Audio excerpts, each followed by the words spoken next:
In 2011, an earthquake sent a tsunami crashing into the nuclear power plant in Fukushima, Japan.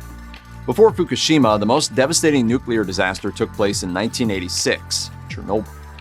It's now clear that the Soviet Union has suffered one of the worst disasters in the history of nuclear power. The 1986 Chernobyl disaster claimed the life of engineer Valery Hodomchuk before anyone else. Hodomchuk and his co-worker Volodymyr Shoshanuk were working on site at the time of the initial explosion and running some tests. Hodomchuk went to reactor number 4's engine room to check the test results, and that's when the reactor blew a monstrous fireball of nuclear material into the atmosphere. Hodomchuk's remains had never been recovered.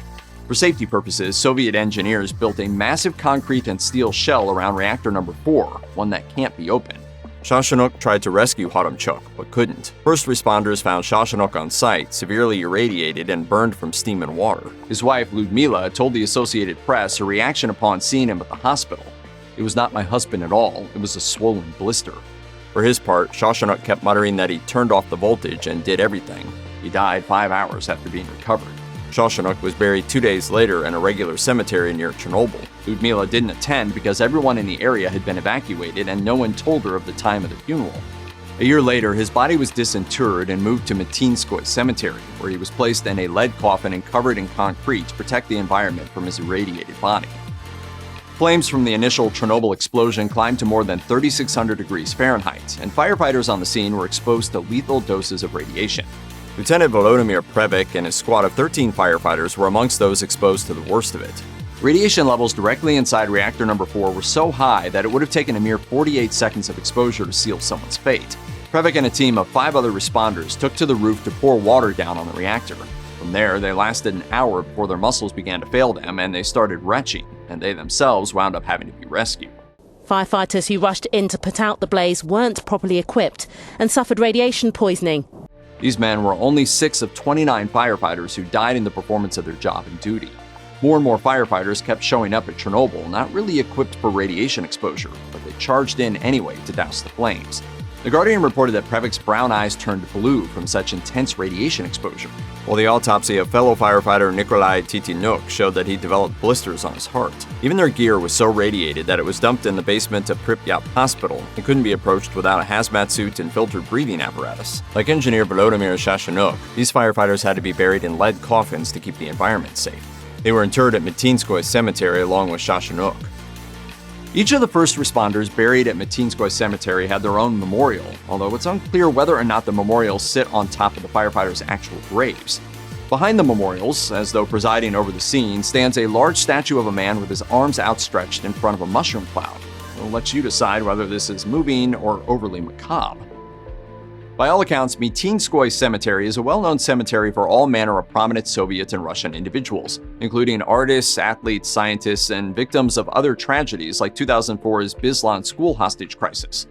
On that note, some individuals buried at the cemetery were associated with Chernobyl, but not amongst those who died in its 1986 disaster. Among them rests Valery Legasov, a Soviet chemist who took his own life 2 years after the Chernobyl disaster for feeling a sense of guilt over not having pushed back harder against the plant's faulty design. In this way, we could say that individuals like Legasov count as further victims of Chernobyl. While Minitskoye Cemetery isn't exactly the easiest place to reach nowadays, it still can be visited by those seeking to learn about Chernobyl or just pay their respects. The cemetery is open 9 a.m. to 7 p.m. May to September and 9 a.m. to 5 p.m. October to April. The final victims of Chernobyl haven't been laid to rest yet, at least as far as we know. The Journal of Clinical Oncology talks about the well-documented connection between radiation exposure from Chernobyl and thyroid cancer.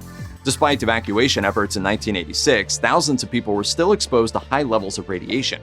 Those who were exposed at a young age showed the greatest risk of developing not only thyroid cancer, but leukemia, blood disease, cardiovascular disease, and cataracts.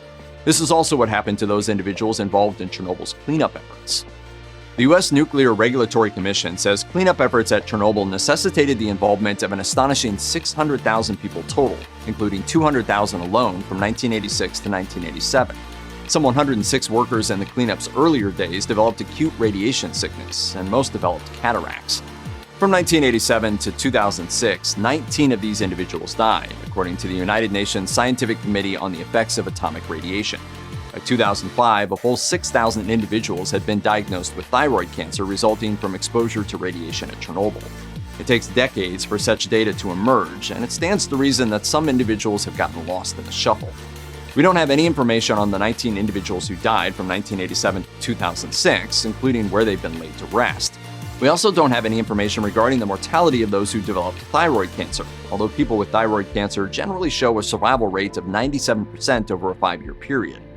Nonetheless, we're certain that Chernobyl has claimed many more victims than we know, and sadly, there are likely more to come.